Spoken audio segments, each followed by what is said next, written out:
আলহামদুলিল্লাহ والصلاة والسلام على رسول الله وعلى آله وصحبه أجمعين أما بعد আমরা আল্লাহ সুবহানাহু ওয়া তাআলার শুকরিয়া আলহামদুলিল্লাহ যিনি আমাদেরকে তৌফিক দিয়েছেন একত্রিত হওয়ার জন্য রাসূলের জীবন সম্পর্কে জানার জন্য আমাদেরকে আল্লাহ সুবহানাহু ওয়া তাআলা সুযোগ দিয়েছেন সামর্থ্য দিয়েছেন সবার আসলে সামর্থ্য হয় না সুযোগ হয় না আল্লাহ যেন আমাদের জানার চেষ্টাকে কবুল করে নেন যেন আমাদের শিক্ষার মধ্যে বরকত দেন আমরা আলোচনা করতেছিলাম যে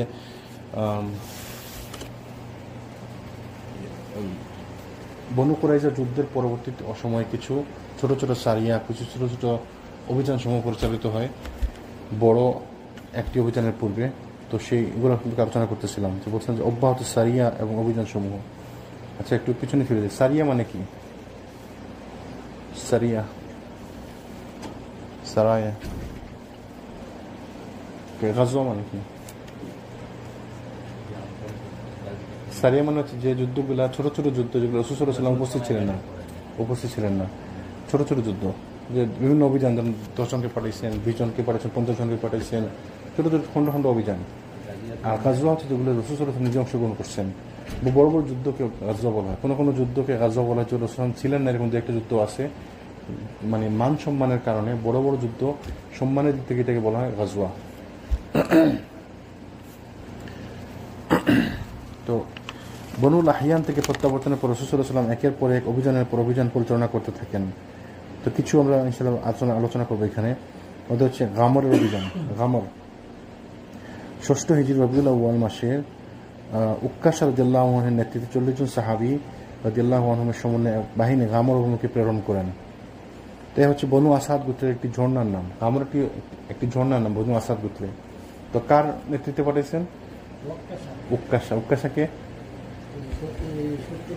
70,000 সাহাবী যারা বিনা হিসাবে জান্নাতে যাবে সাহাবী না 70,000 উম্মতে 70,000 লোক বিনা হিসাবে জান্নাতে যাবে তাদের মধ্যে একজন হচ্ছে উক্কাশা তো রাসূল বলছে হাদিসের মধ্যে যে এই উম্মতের 70,000 লোক বিনা হিসাবে জান্নাতে যাবে তো উক্কাশা তো বলছে ইয়া রাসূলুল্লাহ আমার জন্য দোয়া করেন আমি যেন তাদের একজন হই তো বলছে তুমি তাদের একজন হবে তো ওই উক্কাশা হচ্ছে সার্টিফাইড জান্নাতি ওই 70,000 শুধু জান্নাতি না বিনা হিসাবে জান্নাতি কোনো হিসাব নাই বেগাইরি হিসাব কোনো হিসাব নাই তাহলে ওই রাসূল বলে দিচ্ছে তুমি তাদের একজন আচ্ছা এই গেল এটা এই আবার রাসূল বলছে 70,000 কারা হবে হু আর দিস 70,000 পিপল কারাই 70,000 হবে যারা কখনো ঝাড়ফুঁক করায় নাই তো ঝাড়ফুঁক করায় নাই ঝাড়ফুঁক তো হারাম কাজ না ঝাড়ফুঁক শরীয়তে সিদ্ধ কাজ তার মানে আল্লাহর উপর তাওয়াক্কুল তো বেশি এদের ঝাড়ফুঁকটাও করায় নাই যে শরীর খারাপ হয়েছে কোনো অসুবিধা হয়েছে কোনো ঝাড়ফুঁক করায় নাই কারো কাছে গিয়ে ওই যে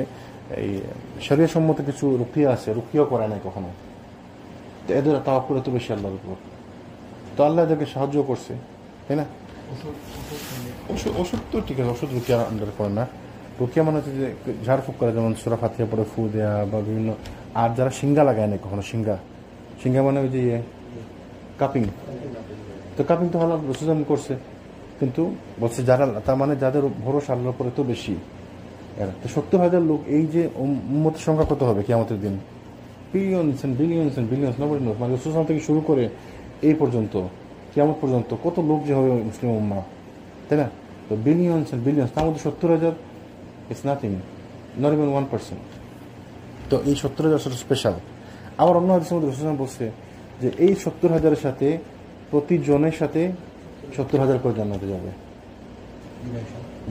বিনা হিসাবে না 70,000-এর সাথে আরো 70,000 এক একজনের সাথে আরো 70,000 জান্নাতে যাবে আবার আরেক হাদিসে আসছে প্রত্যেক হাজারের সাথে আরো 70,000 করে জান্নাতে যাবে তো আমরা ধরবো যখন বেশিটাই ধরি প্রত্যেক জনের সাথে 70,000 না 70 লাখ হয় না হয় কত 4,90,00,000 তো এক স্কলার বলতেছিল 4,90,00,000 এটা মনে অনেক বেশি এত বেশি তফাৎ না তো 70,000-এর সাথে প্রতি 1,070 ধরি তা আমরা আমাদের কথা হচ্ছে আল্লাহর কাছে কমার বেশি কি আল্লাহ যদি 4 কোটি না 40 কোটিকে দিবে জান্নাতে আপনার কিছু বলার আছে আল্লাহ দিল অসুবিধা কি আল্লাহ তো গফুরুর রহিম আল্লাহ রহমানুর রহিম আল্লাহ সবাইকে দিতে পারে আল্লাহ চাইলে সবাইকে দিতে পারে আপনি কমানোর কি আপনি এটা বলার কি যে মনে হয় অনেক বেশি আপনার তো হিসাবে দরকার নেই, আল্লাহ হিসাব আল্লাহ করবেন। তো আল্লাহ চাইলে প্রতি জনে 70,000 দিতে পারেন। আর তাছাড়া অবশ্যই যখন কিয়ামতের দিন শাফায়াত হবে, রাসূল সাল্লাল্লাহু আলাইহি ওয়াসাল্লাম শাফায়াত করবেন, যখন ততক্ষণ আপনি সন্তুষ্ট হবেন, রাসূল সাল্লাল্লাহু আলাইহি ওয়াসাল্লাম ততক্ষণ শাফায়াত করতে থাকবেন, তার সুপারিশে মানুষকে জান্নাত থেকে জান্নাতে নিয়ে আসা হবে, যিনি যতক্ষণ না তিনি স্যাটিসফাইড হন। তারপরে অন্যান্য নবী রাসূলরা, তারপরে সালেহ বান্দারা, সালেহিনরা, তারপর প্রত্যেক মুমিন মুসলমানকে আল্লাহ, যাদেরকে আল্লাহ পারমিশন দিবেন, তারা শাফায়াত করে নিয়ে আসবে। এবং যখন সবাই সন্তুষ্ট, সবাই স্যাটিসফাইড হয়ে যাবে, যে আর দরকার নেই, যে আপনি কি আর চান, আর দরকার নেই, সবাই খুশি, সবাই এনাফ, হ্যাপি, স্যাটিসফাইড। তারপরে আল্লাহ বলবেন যে আবার আমার বাকি আছে, আমার অংশ বাকি আছে। মানে আল্লাহ 3 অঞ্জলি ভর্তি করে জাহান্নাম থেকে জান্নাতে নিয়ে আসবেন। আল্লাহর অঞ্জলি কত বড়! আল্লাহর এক হাতে কিয়ামতের দিন থাকবে জান্নাত এবং জাহান্নাম, আরেক হাতে থাকবে দুনিয়া এবং আসমান এবং জমিন, সব কিছু এক হাতের মধ্যে থাকবে। ওই যে শেখে পড়ল না আসলে মাগরিবের সালাতে, কাবদাতুহু ইয়াউমাল কিয়ামাতি মাতউইয়াতু বিস-সামাওয়াতি, মানে আল্লাহ তার হাতের মধ্যে আসমান এবং জমিনকে মুছে ধরবে, মানে কিয়ামতের দিন। তো এক হাতের মধ্যে আসমান এবং জমিন, আরেক হাতের মধ্যে জান্নাত জাহান্নাম, কত বড় আল্লাহর হাত! তার মানে আল্লাহর হিসাব থেকে যদি এরপরও তো কিছু লোক বাদ পড়বে, তাই না? তো এরা কত কম বক্তারা, তারা এত মানে লোকের মতো থেকে বাদ পড়বে এরা। তো এই জন্য ইনশাআল্লাহ আমাদের মানে নিরাশ হওয়ার কিছু নাই। এজ লং এজ আপনার ইমান থাকবে, আপনার তাওহীদ ঠিক আছে, ইনশাআল্লাহ আমরা সুযোগ পাবো একদিন জান্নাতে। তো আমরা চাই 70,000 মধ্যে অন্তর্ভুক্ত হয়।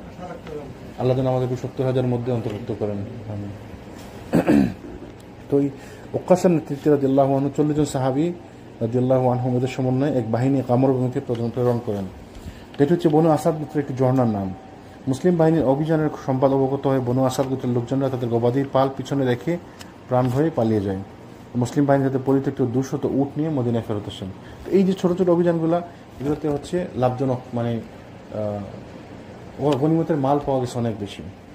গনিমতের মাল নিয়ে একটি কথা, যেমন রাসূল সাল্লাল্লাহু আলাইহি ওয়াসাল্লাম বলছেন যে আমার উম্মতের জন্য কিছু জিনিসকে হালাল করে, যেটা আগের উম্মতের জন্য নিষিদ্ধ ছিল, তার মধ্যে একটি ছিল গনিমতের মাল। আমাদের জন্য গনিমতের মাল খাওয়া হালাল, গনিমতের মাল ভোগ করা আমাদের জন্য শরীয়ত সিদ্ধ। আগের উম্মতের কি নিয়ম ছিল? ওরা খাইতে পারতো না। গনিমতের মাল ওরা এক জায়গায় করে পাহাড়ের উপর নিয়ে জায়গায় রাখতো। যদি এটা আল্লাহর পক্ষ থেকে কবুল হইতো, তো আল্লাহ সুবহানাহু ওয়া তাআলা আসমান থেকে এটি অগ্নি নিক্ষেপ করতেন, ওই আগুন সেগুলোকে জ্বালিয়ে দিত, বোঝা গেল আল্লাহ কবুল করছেন এটা। আমাদের জন্য এটা গনিমতের মাল খাওয়া হালাল, অ্যাজ লং এজ আপনি যোগ্য, মানে উপযুক্ত গনিমতের মালের।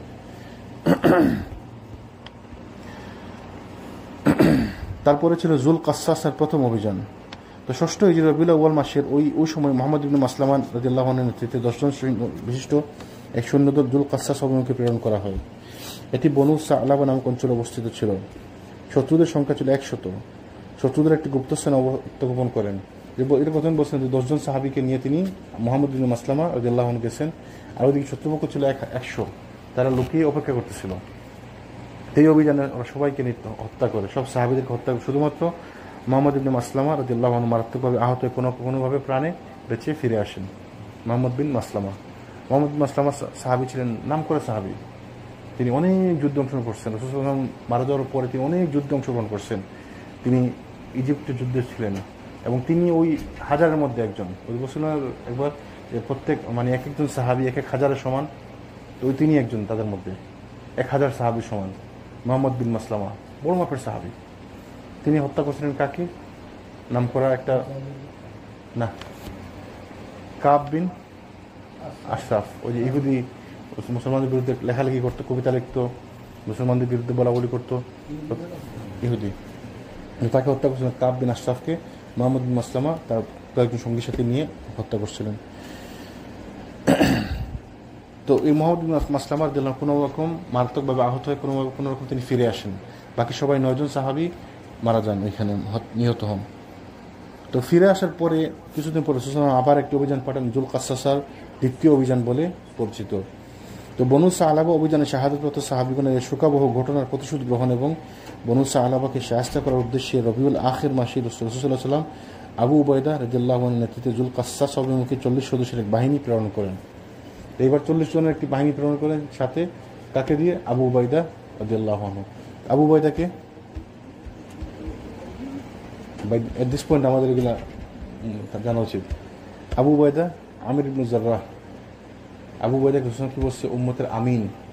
রসুল বলছে যে উম্মতের আমিন হচ্ছে আবু উবাইদা, মানে উম্মতের আমানতদার। মানে কত বড় সম্মান। বলছিলেন ওমর রাদিয়াল্লাহু আনহু জিজ্ঞেস আমি আমি কিতাব জি, ওমর রাদিয়াল্লাহু জিজ্ঞেস করছিল একবার, মানে আমি মুনাফিক। না না না, ওইটা ছিল হুদাইফা ইবনুল ইয়ামান, সাহিবুস সির। আবু উবাইদা হচ্ছেন রাসূল সাল্লাল্লাহু আলাইহি ওয়াসাল্লাম বলছেন জান্নাতি 10 জন সাহাবীদের মধ্যে একজন, আশারায়ে মুবাশশারার একজন সাহাবী আবু উবাইদা আমির ইবনে জাররাহ। রাসূল সাল্লাল্লাহু আলাইহি ওয়াসাল্লাম তাকে বলছে যে আবু উবাইদা হচ্ছে এই উম্মতের আমিন। আমিন মানে আমানতদার, এই উম্মতের মানে বিশ্বাসযোগ্য লোক। রাসূল সাল্লাল্লাহু মারা যাওয়ার পরে খলিফা নির্বাচন করার সময় আবু বকর চাইছিলেন তাকে বানাতে খলিফা। বলছিলেন যে আবু উবাইদা থাকতে, যাকে রাসূল সাল্লাল্লাহু বলছে উম্মতের আমিন, আমানতদার, আমানতদার থাকতে আমরা কিভাবে অন্য কাউকে খলিফা চিন্তা করতে পারি? তো এইরকম বড় মাপের সাহাবী, কিন্তু তিনি সারা জীবন কাটাইছেন যুদ্ধের ময়দানে, তিনি ছিলেন যোদ্ধা। তো আবু উবাইদা এর মাপের লোক ছিলেন। ওমর রাদিয়াল্লাহু আনহু বসছেন একবার, সাহাবীদেরকে নিয়ে বসছেন, মানে তার সঙ্গী সাথীদের নিয়ে বসছেন, তো বসে গল্প করতেছেন। যখন আমরা জাহিলিয়াতের মধ্যে ছিলাম তখন আমাকে কেউ জিজ্ঞেস করতো তুমি কি চাও, তাইলে আমি বলতাম যে আমি চাই অনেক উট, ঘোড়া, গাদা এগুলো হবে আমার, আর আমি এদেরকে দিয়ে ওই চাষবাস করাবো, আর পয়সা ইনকাম হবে, আর আমি বসে বসে খাবো। মানে যেটা আমরা আজকালকে চাই আর কি, অনেকগুলো বাড়ি হবে, গাড়ি হবে, আমি পায়ের উপর পা উঠে বসবো, আমার কোনো কাজ কাম করা লাগবে না, নিশ্চিন্ত, মানে পয়সার নিশ্চয়তা। বলছেন আমি জাহিলিয়াতে আমি এটা চাইতাম। এখন যদি আমাকে কেউ জিজ্ঞেস করে, তাহলে এখন আমাদের ভিউ চেঞ্জ হয়েছে, এখন আমাদের লক্ষ্য চেঞ্জ হয়েছে, now we are changed, hour goal change, তো পলিসিস চেঞ্জ, তখন আমরা অন্য জিনিস চাই। তো সাহাবীদেরকে নিয়ে বসছেন, বসে বসে তোমরা কে কী চাও? যদি তোমাদেরকে বলা হয় যে তুমি এই রুম ভর্তি কোনো জিনিস পাবা, কি হোয়াট ডু ইউ উইশ? তো এক সাহাবী বলেন যে আমি রুম ভর্তি সোনা চাই, কেউ বলেন আমি রুম ভর্তি পয়সা চাই, কেউ বলেন আমি রুম ভর্তি এইটা চাই ওইটা চাই, যার যেটা চাও। তো বলেন যে আমিরুল মুমিনিন আপনি কী চান? আপনাকে যদি বলা যায় আপনি এই রুম ভর্তি কী চান, বললো আমি চাই আমি কী চাবো, আমি চাবো এই রুম ভর্তি আবু উবাইদার মতো লোক। কেন? তাহলে আমি করবো কি, এক একজনকে এক এক দিকে পাঠাবো, পুরো পৃথিবীতে সব দিকে পাঠাবো, যেন ইসলামের বিজয় সংগঠিত। তো দেখেন রাসূল আল্লাহ সুবহানাহু ওয়া তাআলা কাকে নেতা বানাইছেন?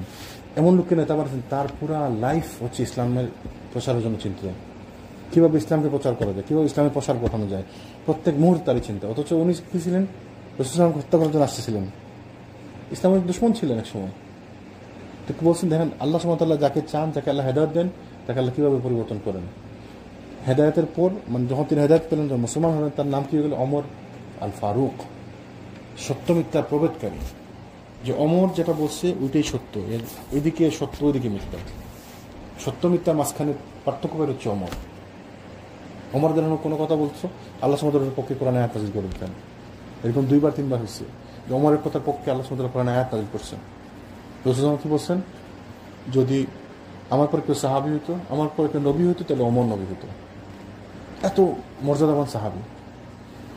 রাসূলুল্লাহ বলছেন যে এই উম্মতের মধ্যে এবং ফিতনার মধ্যে মাঝখানে দরজা হচ্ছে ওমর।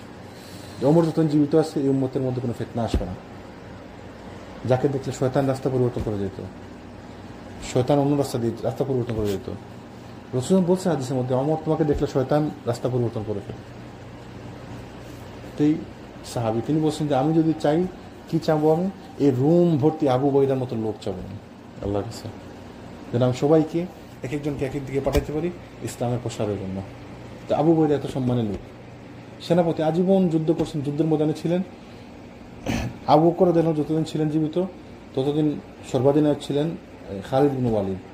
যে মুহূর্তে ওমর রাদিয়াল্লাহু আনহু খলিফা হলেন, তার প্রথম কাজ ছিল চিঠি পাঠিয়ে আবু উবাইদাকে বানানো, জেনারেল বানানো আর কি। তো ওই থেকে নিয়ে আমৃত্যু আবু উবাইদা ছিলেন জেনারেল।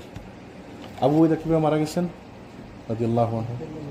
প্যান্ডেমিক না, তখন ওইটা ছিল প্লেগ আর কি, এপিডেমিক, এন্ডেমিক বলা যায়। এন্ডেমিক মানে হচ্ছে যে প্লেগ, হ্যাঁ প্লেগ মানে তো এন্ডেমিক মানে হচ্ছে যে ছোঁয়া, মানে যেগুলা, হ্যাঁ না না ওইটা তো প্লেগ মানে, কিন্তু বেসিক্যালি এন্ডেমিক বলা ওই জিনিসকে যেটা সবার হয়ে গেছে, এক এরিয়ার মধ্যে সবার হয়েছে।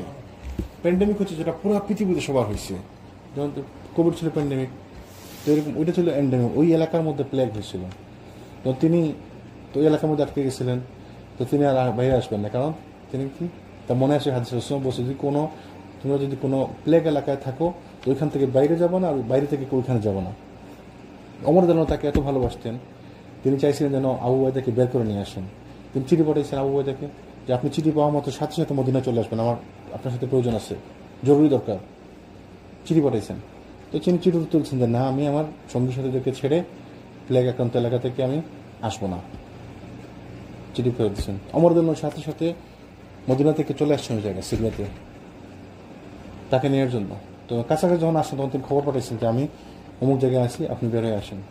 আসেন বসে না, রাসূল সাল্লাল্লাহু কি বলছে যে প্লেগ আক্রান্ত এলাকায় থাকলে তোমরা এখান থেকে বের হবো না, আর আপনি এখানে আসবেন না। রাসূল সাল্লাল্লাহু বলছে আপনি বাইরে থেকে কেউ আসবেন না এখানে। তো আমার পরে কাঁদতে কাঁদতে ফেরত গেছে। তেই সাহাবী হচ্ছে আবু উবাইদা আমির ইবনে জাররাহ, জান্নাতি সাহাবী, আশারে মুবাশশারা, জান্নাতের সুসংবাদ পাওয়া, তারপরে সারা জীবন যুদ্ধের ময়দানে কাটাইছে। আমাদেরকে জান্নাতের সুসংবাদ দিলে আমরা কোনো কাজ করতাম? নামাজ তো দরকার নাই। তো এই দ্বিতীয় অভিযানে জুলকাসসা দ্বিতীয় অভিযানে রাসূল সাল্লাল্লাহু আলাইহি ওয়াসাল্লাম পাঠালেন কাকে? আবু উবাইদা রাদিয়াল্লাহু আনহুকে 40 সদস্যের নেতৃত্ব দিয়ে। রাতের অন্ধকারে পায়ে হেঁটে বাহিনী বনু সাআলাবা গোত্রের সন্নিকটে উপস্থিত হয়ে অতর্কিত আক্রমণ শুরু করেন। কিন্তু বনু সাআলাবার লোকজনেরা দ্রুত গতিতে পর্বত শীর্ষ অতিক্রম করে পলায়ন করে। মুসলিম বাহিনীর পক্ষে তাদের নাগাল পাওয়া সম্ভব হয়নি। তারা শুধুমাত্র একজন ব্যক্তিকে গ্রেফতার করতে সক্ষম হয়। পরে তিনি ইসলাম গ্রহণ করে মুসলমানদের অন্তর্ভুক্ত হয়ে যান। কাজী বনু সাআলাবা গোত্রের পরিত্যক্ত গবাদি পশুর পাল নিয়ে মুসলিম বাহিনী মদিনা প্রত্যাবর্তন করেন। তারা বেশির প্রতিশোধ গ্রহণের অভিযানে তো মোটামুটি এরা ভয়ে পেয়ে পালিয়ে গেছে, তো সফল, তাই না? তারপরে ছিল জামুম অভিযান। 6 হিজরি রবিউল আখির মাসে, মানে ওই সেম একই মাসের মধ্যে যায়েদ বিন হারিসা রাদিয়াল্লাহু আনহুর নেতৃত্বে জামুম অভিমুখে বাহিনী প্রেরণ করা হয়। জামুম হচ্ছে মাররুজ জাহরানে বনু সুলাইম গোত্রের একটি ঝর্ণার নাম। যায়েদ রাদিয়াল্লাহু আনহু তার বাহিনী সহ সেখানে পৌঁছার পর মুজাইনা গোত্রের হালিমা নামনি নামে এক মহিলা তাদের হাতে বন্দী হন। এই মহিলার নিকট হতে বনু সুলাইম গোত্রের নির্দিষ্ট এবং বিভিন্ন তথ্য তারা অবগত হন। বনু সুলাইমের উপর আক্রমণচারী তারা বহু লোককে বন্দী করেন এবং অনেক গবাদি পশু তাদের হস্তগত হয়। যায়েদ রাদিয়াল্লাহু আনহু এবং তার বাহিনী এ সকল বন্দী এবং গবাদি পশু সহ মদিনা প্রত্যাবর্তন করেন।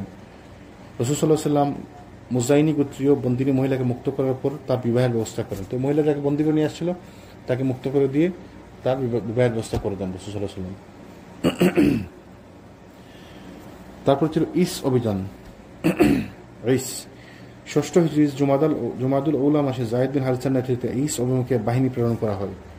এই বাহিনীতে ছিলেন 170 জন মুজাহিদ, 70 জন সাহাবী, 170 জন সাহাবী। এই অভিযানকালে কুরাইশ বাহিনী বাণিজ্য কাফেলার কিছু সম্পদ মুজাহিদ বাহিনী হস্তগত হয়। কুরাইশ বাণিজ্য কাফেলার রাসূল সাল্লাল্লাহু আলাইহি ওয়াসাল্লামের জামাতা আবুল আসের নেতৃত্বে ভ্রমণ ছিল। রাসূল সাল্লাল্লাহু আলাইহি ওয়াসাল্লামের জামাতা আবুল আস, কোন মেয়ের জামাই কেউ জানেন? যে রাসূল সাল্লাল্লাহু আলাইহি ওয়াসাল্লামের 2 মেয়েকে বিয়ে দিয়েছিলেন মনে আছে এর সাথে। প্রথমে তো আবু জেহেল 2 ছেলের সাথে বিয়ে কথাবার্তা ছিল, তো আবু জেহেল তো অস্বীকার করলো। তো ওই 2 জন তো পরে ওসমানের সাথে বিয়ে দেওয়া একের পরে। আরেকজন ফাতিমা তো রাসূলের সাথে চলে আসেন মক্কা থেকে মদিনায়। আরেকজন থেকে গেছিলেন মক্কাতে, থেকে গেছে মানে তার জামাই তাকে আসতে দেয়নি, আবুল আস। তো ও তার আসতে দেয়নি। পরবর্তীতে অনেক পরে সে রাজি হয়েছে তার রাসূলের মেয়েকে আসতে দেওয়ার জন্য। তো আসার পর রাসূলের ওই মেয়েকে আই থিঙ্ক জয়নব মানে জয়নবের ওয়াইফ। তো আসার পথে তিনি তাকে ওরা বাধাগ্রস্ত করে, বাধা দিয়ে তার উট থেকে তিনি পড়ে যান, উটের উপর থেকে। তো পড়ার ফলে তিনি আহত হন। তো হ্যাঁ, না প্রেগনেন্ট ছিলেন না, কিন্তু আহত হন আর কি, মারাত্মকভাবে আহত হন। তো ওই আঘাতে তিনি পরবর্তীতে তিনি মারা যান মদিনাতে আসার পরে। ইভেন্চুয়ালি তিনি ওইটা আঘাতের পরেই মারা যান। তো এই যে যায়েদ বিন হারিসা যে কাফেলা আটকালেন, তার কাফেলা ছিল আবুল আসের। আবুল আসের রাসূলের জামাতা, মেয়ের জামাই। তো কাফেলা সম্পদ সমূহ মনে আছে আপনাদের বলছিলেন যে বদর যুদ্ধের সময় তিনি বন্দী হন, এবং যখন তিনি বন্দী হন তার জন্য পাঠানো হয় র্যানসম মানে কি বলে, মুক্তিপণ দাবি করা হয় না। তো রাসূলের মেয়ে তার জন্য মুক্তিপণ পাঠান, সোনার একটি হার, যেটা খাদিজা রাদিয়াল্লাহু আনহা তাকে দিয়েছিলেন। তো এটা দেখা পরে চিনতে পেরে তাকে ওই হার সহ ফেরত দিয়ে দেন। তুমি যাও, ফেরত যাওয়ার অসুবিধা নাই। তারপর তাকে ফ্রি মুক্ত করে দেন।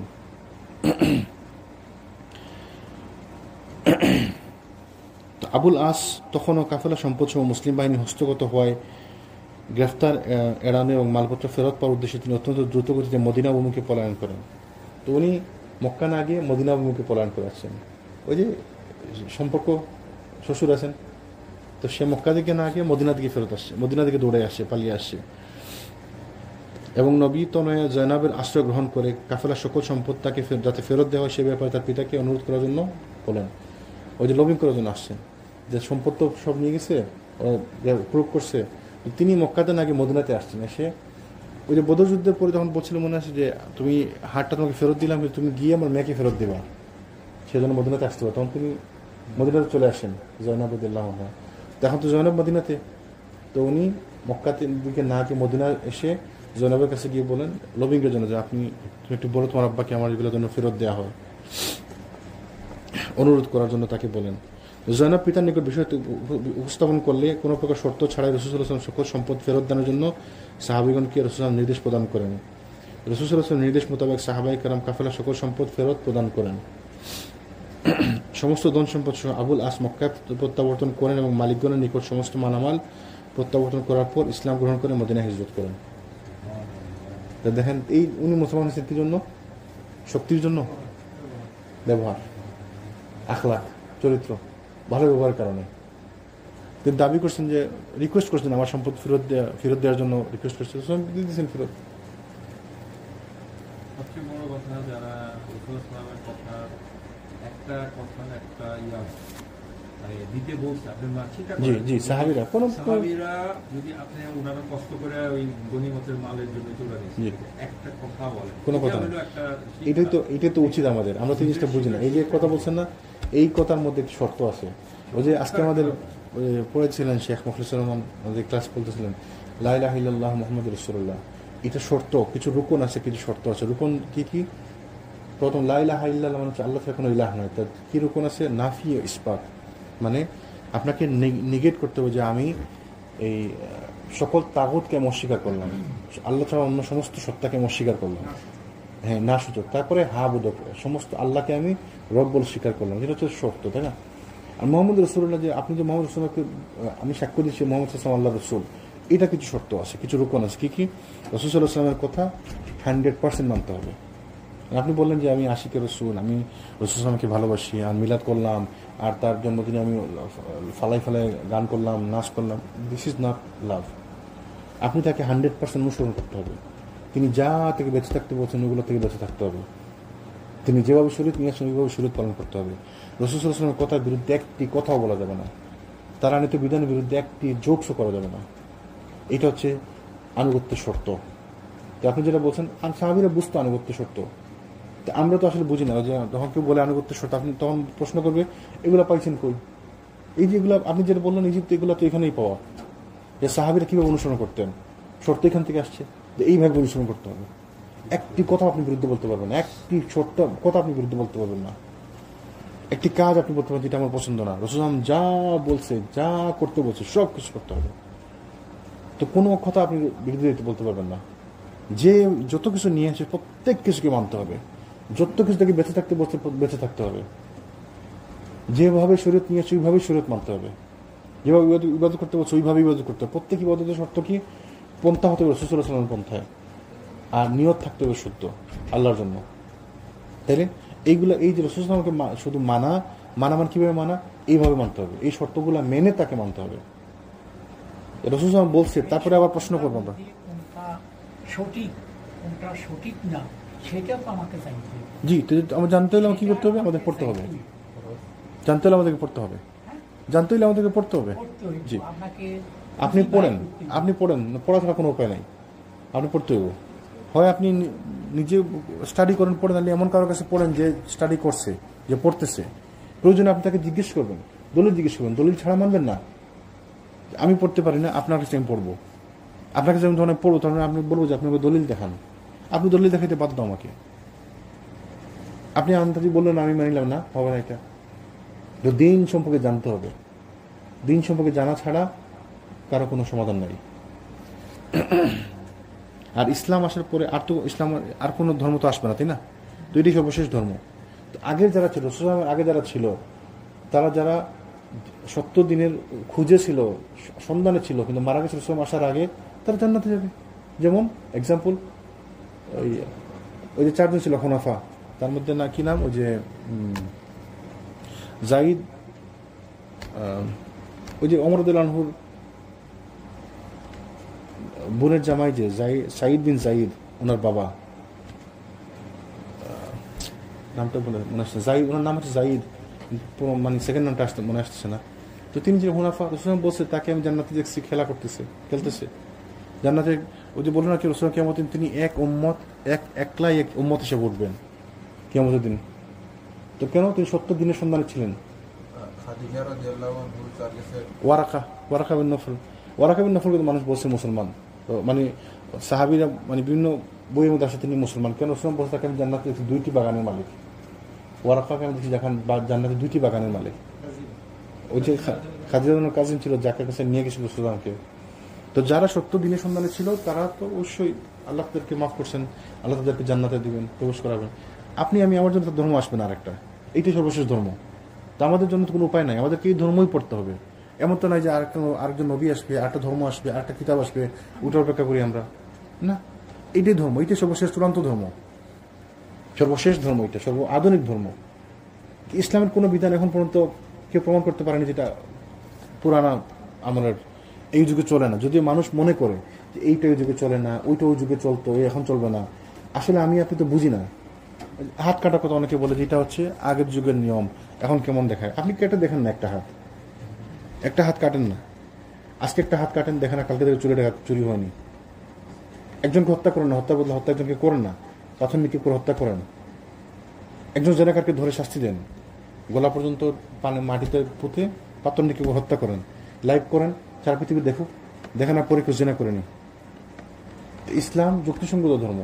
আমার আপনার মনোপুত হয় না দেখে আমরা মনে করি ইসলাম অযৌক্তিক, এই নিয়মগুলো অযৌক্তিক, এটা কেমন লাগে, এইটা মনে হয় মিডিয়েবল টাইমস, মানে এটা মানা যাবে না। এগুলো আল্লাহ রসুল সাল্লামের সাথে ওই যে শর্তের বিরুদ্ধে যায়। আল্লাহ রসুলের আনিত কোনো বিধানের বিরুদ্ধে যাওয়া যাবে না।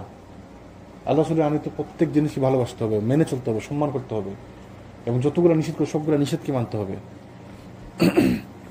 এই সবগুলো ছিল শর্ত।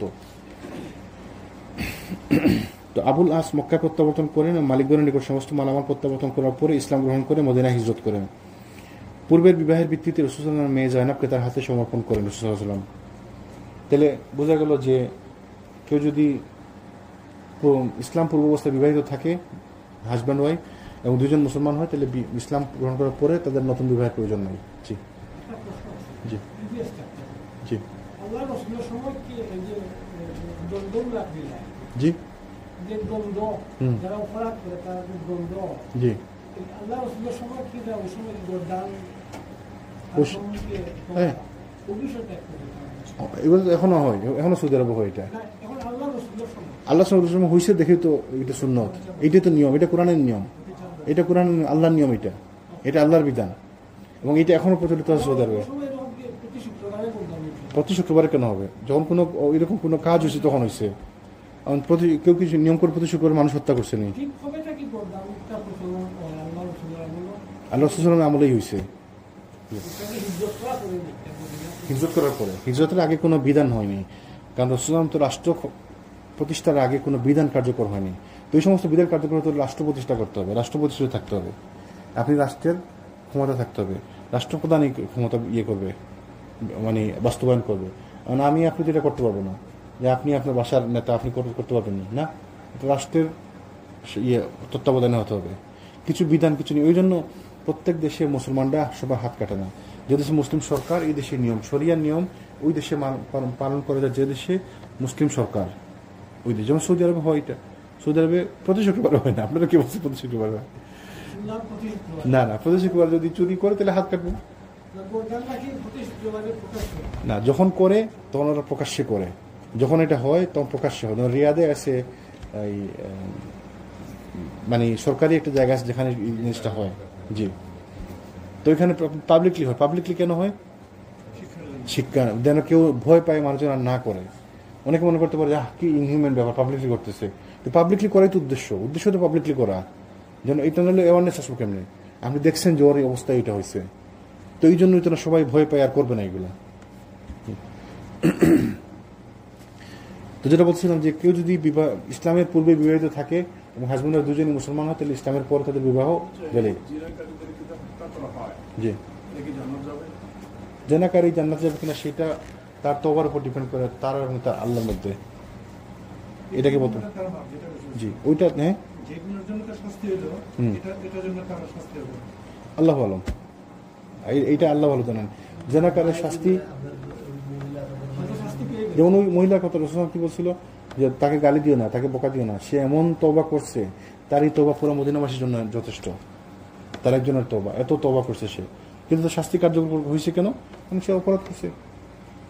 তো এই জন্য তার কি হবে সেটা আল্লাহ আলম। তার যদি তাওহীদ থাকে, তার ঈমান থাকে, তো অবশ্যই একদিন সে জান্নাতে যাবে। এবং সে ভুল যদি বুঝতে পারে, অন্তত হয় আল্লাহ কাছে তওবা, আল্লাহ তো সব কিছু মাফ করবে। আল্লাহ তো শিরিক করলে মাফ করবে, শিরিক থেকে বড় কোনো তার কিছু নাই। তার মানে আল্লাহ কাছে মাফ চাইলে আল্লাহ মাফ করে দেবে, কিন্তু সেটা তো আমরা বলতে পারবো না। এবং সে আর আল্লাহর মধ্যে এটা, আল্লাহর যা ইচ্ছা আল্লাহ তা করতে পারেন। কেমন দিন দেখা যাবে আল্লাহ যাকে খুশি আল্লাহ মাফ করে দিচ্ছেন। রাসূল সাল্লাল্লাহু আলাইহি ওয়াসাল্লাম পূর্বের বিবাহের ভিত্তিতে জন্য তার মেয়ে জয়নবকে সমর্পণ করেছিলেন যে ওই সময় পর্যন্ত মুসলিম মহিলাদের উপর কাফের স্বামীর সঙ্গে বসবাস করা হারাম হওয়ার নির্দেশ সম্বলিত আয়াত অবতীর্ণ হয়নি। অন্য এক হাদিসে একথা বর্ণিত হয়েছে যে নতুন বিবাহের মাধ্যমে নবী তনয়া জয়নবকে তার স্বামীর নিকট সমর্পণ করা হয়েছিল। অন্য হাদিসের মধ্যে নতুন বিয়ে করে তাকে দেওয়া হয়েছিল। আসলে নতুন বিয়ে করা রাসূল দেননি, কারণ তাদের তো বিয়ে ভঙ্গ হয় নাই এবং তখনও পর্যন্ত এই নিয়ম আসেনি, এরকম কোনো আয়াত অবতীর্ণ হয়নি। তো জন্য তার আগের বিয়ে বেরিয়ে ছিল, তার আগের স্বামীর সাথেই তাকে পারমিশন দেন থাকার। তারপরে ছিল তারিফ অথবা তারিক অভিযান। এই অভিযানটি সংগঠিত হয়েছিল জুমাদুল আখের মাসে। যায়েদ বিন হারিসার নেতৃত্বে 15 সদস্য বিশিষ্ট বাহিনী প্রেরণ করা হয় তারিফ অভিমুখে। এই স্থানটি ছিল বনু সাআলাবা গোত্রের অঞ্চলে অবস্থিত, কিন্তু মুসলিম বাহিনীর অগ্রযাত্রা সংবাদ অবগত হওয়া মাত্র বেদুইনরা সেই স্থান থেকে পলায়ন করল। পলায়নরত বেদুইনদের 20টি উট মুসলিম বাহিনীর হস্তগত হয়েছিল। সেখানে 4 দিন অবস্থান করার পরে তারা মদিনায় প্রত্যাবর্তন করেন। বেদুইনদের ভয় ছিল যে রাসূল নিজে আগমন করেছেন, এজন্য তারা ভয়ে পালিয়ে গিয়েছিল। রাসূল যখন কোনো জায়গায় যেতেন ওরা ভয় পেত, বলছিলেন না যে 1 মাস দূরত্ব থেকে রাসূল ব্যাপারে মানুষের মনের মধ্যে আল্লাহ ভয় ঢুকিয়ে দেন, 1 মাস দূরত্ব থেকে। তারপরে ছিল ওয়াদিউল কোরা অভিযান। এই অভিযানটিও যায়েদ বিন হারিসার নেতৃত্বে পরিচালিত হয়। 12 জন সাহাবীর সমন্বয়ে সংগঠিত হয়েছিল অভিযাত্রী দল। 6ষ্ঠ হিজরির রজব মাসে অনুষ্ঠিত হয় ওয়াদিউল কোরা অভিযান। এই অভিযানের উদ্দেশ্য ছিল শত্রুদের গতিবিধি সম্পর্কে খোঁজখবর নেওয়া। কিন্তু ওয়াদিউল কোরার অধিবাসীগণ আকস্মিকভাবে মুসলিম বাহিনীকে আক্রমণ করে 9 জন সাহাবীকে হত্যা করে। শুধুমাত্র 3 জন সাহাবী হত্যাকাণ্ড থেকে রক্ষা পান। ওই 3 জনের মধ্যে একজন ছিলেন যায়েদ বিন হারিসা। তো এই ঘটনা 9 জন সাহাবী মারা যান, 3 জন মাত্র ফেরত আসেন। তো যায়েদ বিন হারিসা তিনি ফেরত আসেন। তিনি কবে মারা যান কে বলতে পারেন? যায়েদ বিন হারিসা তিনি কে ছিলেন? পালক পুত্র, তাকে মানে দত্তক নিয়েছিলেন রাসূল। পরবর্তীতে তার নাম আল্লাহ সুবহানাহু ওয়া তাআলা কুরআনে আয়াত নাযিল করে দিলেন যে কেউ যেন কাউকে বাবা না বলে, নিজের মানে আপন পাপ ছাড়া। আল্লাহ রাসূল কারো বাবা না, এটা না। সূরা নিসার মধ্যে একটি আয়াত আসছে যে তোমরা নিজেদের বাপ ছাড়া কাউকে বাপ বলে ডেকো না। তো এই আয়াতের পরে রাসূল তার নাম পরিবর্তন করে দেন যায়েদ বিন হারিসা। এইটা তার বাপ মনে করে না, এটা বাপ ডাকে, এটা অসুবিধা নেই। আল্লাহ বলছে এটা অসুবিধা নেই। বা অনেকে মুরব্বীকে বাবা বলে ডাকে, ওই তো বাপ বলতে আমার আপন বাপ না। কেউ বাপের নাম দেয় না। যেমন ধরেন আপনি কাউকে আপনার ছেলে বানিয়ে তাকে তার উত্তরাধিকারী বানিয়ে দিন। আপনি পালিত ছেলে তো মায়ের জন্য মাহারাম, যদিন সে দুধ খেয়ে থাকে। তো দুধ খাইলে আবার ঠিক আছে, মায়ের একটা মা হয়ে গেল, তাই না? তাইলে ওই পালিত বিধানটা ইসলাম থেকে তখন উঠে গেল। রাসূল তাকে যখন যায়েদ বিন হারিসা যখন রাসূলের সাথে ছিল না, ইসলামিক্যালি নাই, এই জন্য তো রাসূল তার নাম পরিবর্তন করে আবার। যদি কেউ মনে করেন ফালক পুত্র আনলো, তার কোনো সন্তান নাই, এখন তাকে সম্পত্তি ভাগ করে দিচ্ছে, কিন্তু এই সম্পত্তির হকদার যারা তারা কেউ কিছু পাচ্ছে না, এই ফালক পুত্রকে দিচ্ছে, এটার জন্য আইনগত ব্যবস্থা কি? আইনগত ব্যবস্থা কিছু করতে পারবেন না আপনি, ইসলামিক্যালি ব্যবস্থা আছে। এই তো ইসলামিক্যালি তো আপনি দিতে পারেন না। আপনার যদি উইল করেও দেন, খুশিও যদি দেন, আপনি কতটুকু দিতে পারেন সেটার বিধান আছে। এক সাহাবী ইয়া রাসূলুল্লাহ আমি সবকিছু দিয়ে দিতে চাই আল্লাহর রাস্তায়, বলছেন না ইটস নট অ্যালাউড। বলছে তাহলে আমি অর্ধেক আল্লাহর রাস্তার কথা বলি না, বলতেছি, বলছে আমি অর্ধেক দিতে পারবো, বলছে না, বলছে 1/3, বলছে 1/3 দিতে পারো। তাহলে আপনি যদি কাউকে কিছু দিতে চান, সাদাকা গিফট, 1/3 ম্যাক্সিমাম। মানে ওই ব্যক্তি যে ছেলেটাকে ফালক আনলো, জি, দিলে সর্বোচ্চ 1/3 তাও আপনার জীবদ্দশায়। আপনি মারা যাওয়ার পরে আপনার সম্পত্তি সে কোনো ভাগ পাবে না, কিন্তু এটা বেনিফিশিয়ারি যারা তারাই পাবে, বেনিফিশিয়ারি পাবে। যেমন এখন ধরেন আপনার সন্তান নাই, যেমন চাচাতো ভাই, চাচাতো ভাই আছে, তার তার ওনার যদি বাপ থাকে তো বাপ পাবে, ওনার মা থাকে মা পাবে, ওনার ভাই বোন আছে পাবে। তো আমরা তো বুঝলাম, আমরা যদি আমার পালক সন্তান, আমার সন্তান নাই, তাহলে আমার তো কেউ নাই, তো আমার সম্পত্তি কে খাইবো? আপনার সম্পত্তির হকদার আছে ইসলামে। এই সন্তান আমাকে মানে খাওয়াইছে, ইয়ে করছে, আপনি তাকে গিফট দেন, 1/3 অংশ দিয়ে দেন, কিছু অংশ দিয়ে দেন তাকে, তো আপনি যতটুকু অ্যালাউড ইসলামে অতটুকু দিয়ে দেন। এটা আমার আশপাশে জি। আচ্ছা, আমাদের দেশ অভাব হবে না না, আমার বাসাতে, আমার বাড়িতেই আছে, আমার আপন চাচা, হ্যাঁ, আমাদের বাড়িতে আমার আপন এটা মানে খুব ঝামেলা যাচ্ছে। আমার আপন চাচা তো করছে, ওনার সম্পত্তি পুরাটা ওই ছেলে না পালক কিছু নাম লিখে দিয়েছে। মানে আমার আব্বা অর্ধেক আর আমার চাচার যে অর্ধেক ছিল ওই অর্ধেক পুরাটা উনি পালক সন্তান নাম দিয়ে গেছে। এটা তো অবৈধ। অবৈধ, ইসলামিকলি অবৈধ, দেশের নিয়মিত অবৈধ না, উনি উইল করে দিয়ে গেছে, এটা তো কিছু করার নেই।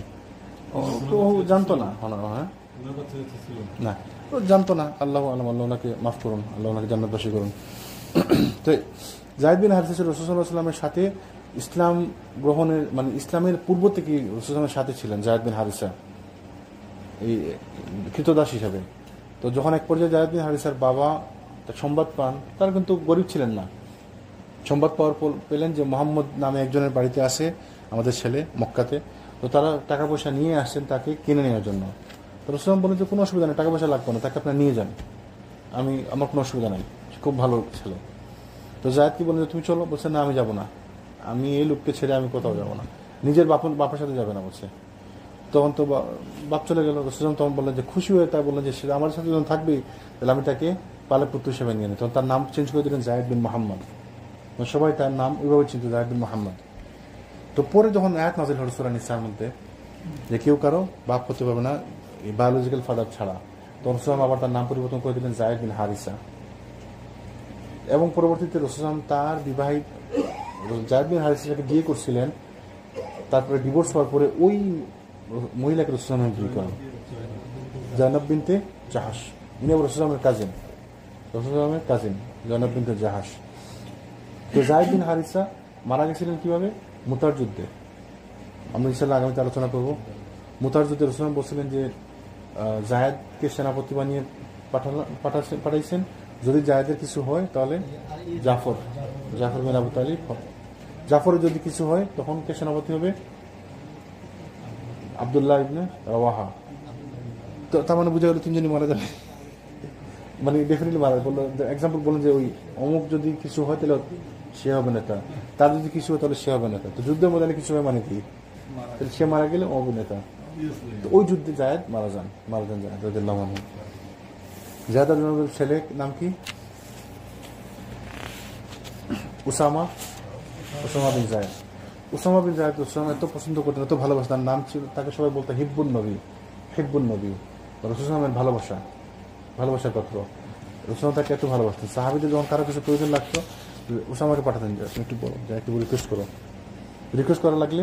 অনেকে বলে না যে ছোট বাচ্চাকে পাঠায় বাপের কাছে যে তুমি যা একটু বলো, এইটা খেতে ইচ্ছা করছো, ওইটা খেতে ইচ্ছা করছো, তখন সাহাবীদের কোনো রিকোয়েস্ট করার থাকলে উসামাকে পাঠাইতে রাসূলের কাছে। হিব্বুন নবী, ছোট বাচ্চা ছেলে। রাসূল যখন মারা যান তার বয়স ছিল 16-17, তাকে রাসূল সেনাপতি বানিয়ে বিভিন্ন যুদ্ধে পাঠাতেন। তো ওই সময় রাসূল পাঠাইছিলেন উসামা বিন জায়েদকে একটা যুদ্ধের নেতৃত্ব দিয়ে রোমানদের বিরুদ্ধে যুদ্ধ করার জন্য। রোমানদের বিরুদ্ধে যুদ্ধ করার জন্য সৈন্য পাঠাইছেন। তো 16-17 সাহাবী রাসূল তো জীবদ্দশায়, তিনি তো বেঁচে আছেন, তার কারো তো কোনো সাহস নেই প্রশ্ন করবে যে কি একে পাঠাইলেন, ছোট বাচ্চা মানুষ, অথচ 15-16 বছর সে কি বুঝে, তাই না? আজকে একটি ঘটনা দেখলাম, আমাদের তো আবার বুঝ হয় না 25-26 না হলে ছেলেদের, আমরা ছেলেদের বিয়ে দেওয়ার সময় চিন্তা করি আর ছেলে 18-19 বুঝেছেনি। তো সাহাবীদের সময় আল্লাহু আলাম সত্যি সিয়ারু আলাম আন নুবালা ওই বইয়ের মধ্যে আসছে, ওই যে নুজহাতুল ফুদালা বইয়ের মধ্যে আসছে, তার মধ্যে সব সাহাবীদের অথেন্টিক স্টোরি আর কি। তো ওই বইয়ের মধ্যে আসছে আমর ইবনুল আস রাদিয়াল্লাহু আনহু বয়স ছিল 12 বছর, তখন তিনি বিয়ে করেন, 12 বছর বয়স। তো তার বিয়ের 1 বছর পর তার সন্তান হলো, হ্যাঁ 13 বছর বয়সে তার সন্তান হলো। তো পিতা পুত্র দুজনই মুসলমান ছিলেন। আমর ইবনুল আস ছিলেন ইজিপ্টের গভর্নর, তাই না? যাকে বললাম মিশর বিজয়ী সাহাবি, ইজিপ্টের গভর্নর ছিলেন শেষ পর্যন্ত, মৃত্যুর আগে পর্যন্ত, ওনার মস্তিষ্ক না। তো ওনার ছেলে ছিল আবদুল্লাহ ইবনে আমর, বাপের থেকে 13 বছরের ছোট। তো তারা সাহাবিরা 12 বছরে বিয়ে করছে, 13 বছরের বাপ হয়েছে। আমাদের আমার এক দাদা আছে 14 বছরে বিয়ে করছে, 16 বছরে ছেলে হয়েছে।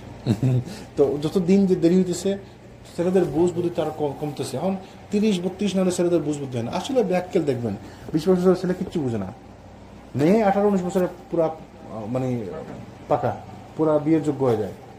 ছেলে 20-25 হয়ে গেছে, এখনো সে কোনো কিচ্ছু বুঝে না, দিনে কিচ্ছু বুঝে না। আসলে এখন আসে দেখবেন আপনি, তাই যত দিন যেতেছে ছেলেগুলা আবাল হইতেছে। আসলে ঠিক দেখেন চিন্তা করে, আগের যুগে কিন্তু ছেলেরা ওই 12 বছর বয়সে বিয়ে করে 13 বছর বয়সে বাপ হচ্ছে। সুবহানাল্লাহ।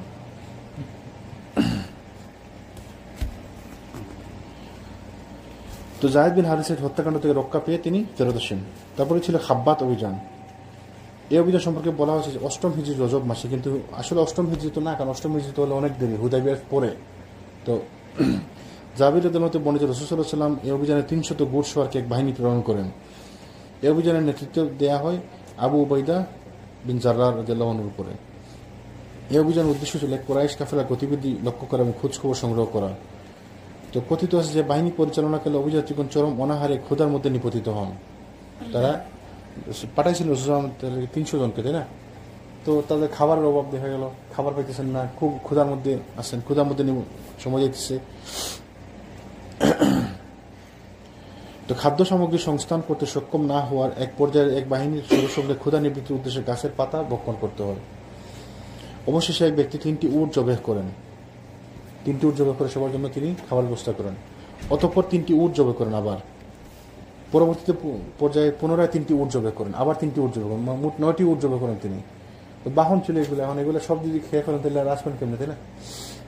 কিন্তু আরো উট জবেহ করার ব্যাপারে আবু উবাইদা তাকে বাধা প্রদান করেন যে ঠিক আছে, সবকিছু একটা লিমিট আছে, আপনি সবকিছু 100% করতে পারবেন না। ওই যে বললো আপনি 100% দান করতে পারবেন না কাউকে, 1/3 ম্যাক্সিমাম, তাই না?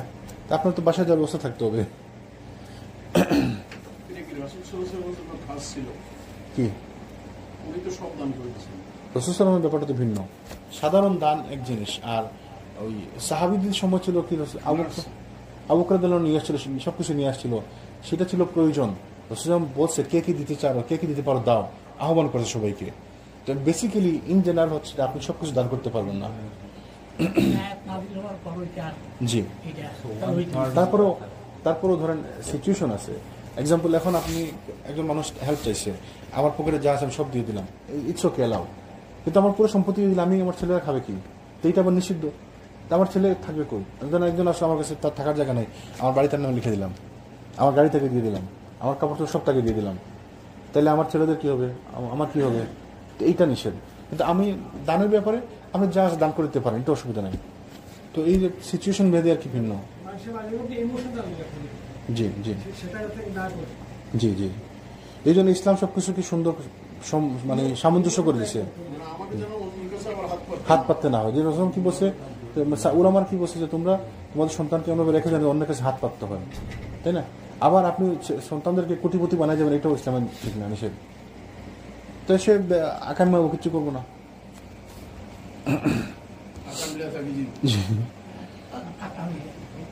তো এরপরে সমুদ্র বক্ষ হতে আম্বার নামক এক জাতীয় বিশাল মাছ নিক্ষিপ্ত হয়। ওই যে একটি ঘটনা শুনছিল যে সাহাবীরা এক মাছ খাইছে, তো আম্বার নামক একটি মাছ নিক্ষিপ্ত হয়। ওই জাতীয় অর্ধ মাছ যাবতে মাছ ভক্ষণ করে এবং এর দেহ নিঃসৃত তেল ব্যবহার করতে থাকেন। তো 300 লোক অর্ধ মাস, আরেকবার আমি আরেক জায়গায় পড়ছিলাম যে 1 মাস ওরা খাইছে, খাওয়ার পরও একটা মাছ, তিমি মাছ ছিল মনে হয়, তিমি মাছই হইব, এত বড় কি মাছ, তিমি হইব।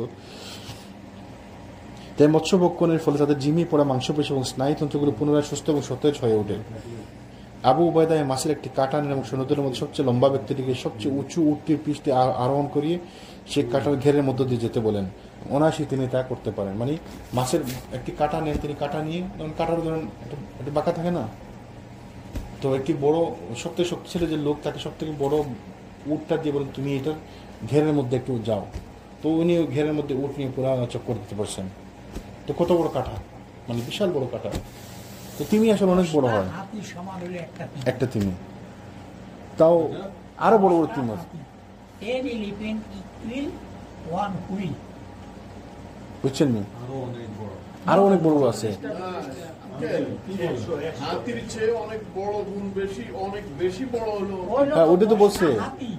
মানে An elephant. ছোটবেলায় পড়ছেন না, 10টা হাতির ওজন নিতে পারে একটা তিমি।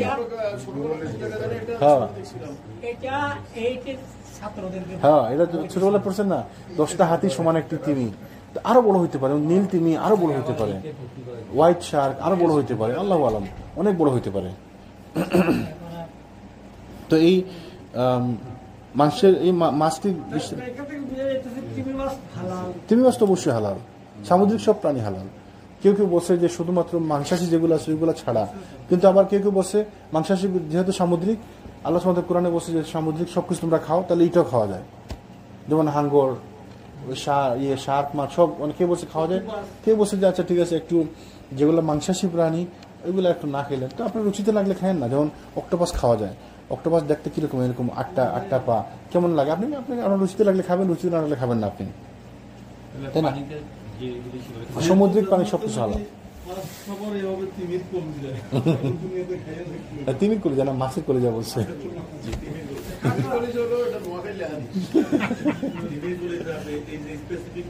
না, মাছের কলিজা, মাছের কাঁকড়া তো হালাল, কিন্তু আপনার রুচিতে লাগলে খাবেন, রুচিতে না লাগলে খাবেন না। না না, খাওয়ার ব্যাপারে কোনো মকরু নাই, খাওয়ার ব্যাপারে হালাল আর হারাম আছে। ও ওই যে কে জানি বলছিল তাওরাতে 1000 পারা বলছিল যে তোমরা আপনারা জানেন ওই কোরআন কত পারা, 30 পারা, আর তাওরাত কত পারা, 1000 পারা। তো তাওরাত নাকি ক্যারি করতো 70টা উট লাগতো। আন্তর্জাতিক কোনো, আর তারা যদি 70টা উট না 700 উট লাগে তো তোমার কি? ওই আমার দেলানো তাওরাতের একটা পাতা পাইছিল, তাওরাতের একটা অংশ পাইছিল, নিয়ে আসে রসুলের কাছে। রসুল কি বলছেন দেখে রাগ করছেন, বলছেন আজকে যদি মুসা জীবিত থাকতো, লাউকানা মুসা হাইয়ান, আজকে যদি মুসা জীবিত থাকতো তাহলে মুসাকে অনুসরণ করা লাগতো। তুমি আমার কাছে কি নিয়ে আসো তাওরাত? তাওরাতের 1000 না 2000 10,000 পারা আমার কি? আমার তো তাওরাতের দরকার নেই, আমরা ওই তো গল্প দেওয়া যায়। হ্যাঁ, আন্তর্জাতিক মানুষকে ওই মানুষ যে জায়গায় যেটা খায় হয়তো ওদের ওইখানে ওইগুলা খায় চলে আর কি। এগুলো তো কোনো ভিত্তি না, দরকার কি আমার এগুলা? তার ঘটনা যদি সত্যও যদি হয় তো আমার অসুবিধা কি? আমার দরকার কি? আন্তর্জাতিক কথাবার্তা, আর কথাবার্তা কি শেষ আছে? কথাবার্তা কি কমতি পড়ছে? হাদিস বলেন না, হাদিসের কি অভাব পড়ছে? জি জি। তো সেই মাছের দেহের প্রয়োজন অতিরিক্ত অংশ বিশেষ সংরক্ষণ করে তা মদিনা ফিরে আসার সময় তারা সঙ্গে নিয়ে আসেন। রাসূল সাল্লাল্লাহু আলাইহি ওয়াসাল্লামের খেদমতে সেই মাংস বৃত্তান্ত পেশ করার তিনি বলেন যে হচ্ছে তোমাদের জন্য আল্লাহর প্রদত্ত এক প্রকারের রুজি বা আহার্য। দেন উনি সাক্ষী, উনি প্রমাণ করে দিলেন, বলে দিলেন যে তোমরা খাইতে পারো, তোমাদের জন্য আল্লাহর পক্ষ থেকে একটি রিজিক, একটি রুজি, তা হালাল হয়ে গেল, তাই না? এর গোশত তোমাদের নিকট যদি আরো কিছু থাকে তাহলে আমাদেরকেও খেতে দিও। তো বললেন সাহাবী যারা আছে তাদেরকেও দিও কিছু, তার মানে হালাল হয়ে গেল, তাই না? তাহলে এটা কিরকম হাদিস? ওই যে সম্মতি দিছে খাওয়ার জন্য, তাহলে তাকরিরি হাদিস, তাই না? রাসূল সম্মতি দিছে খাও, খাইতে পারো। তো এই ছিল খাবাত অভিযান। খানা আছে, তাহলে শেষ করে দেবো ইনশাল্লাহ, আজকে শেষ করে দিই। আমরা আগামী দিন ইনশাল্লাহ আলোচনা করবো বনুল মুস্তালিকের যুদ্ধ, কিছু মানে ভালো ভালো নাম করে আলহামদুলিল্লাহ অনেক মানে জানার জিনিস আছে, আলোচনা আছে। আগামী দিন আমরা ইনশাল্লাহ আলোচনা করবো বনুল মুস্তালিক যুদ্ধ, আজকে ইনশাল্লাহ। সুবহানাল্লাহ ওয়া বিহামদিহি আশহাদু আল্লা ইলাহা ইল্লা আনতা আস্তাগফিরুকা ওয়া আতুবু ইলাইক। জি।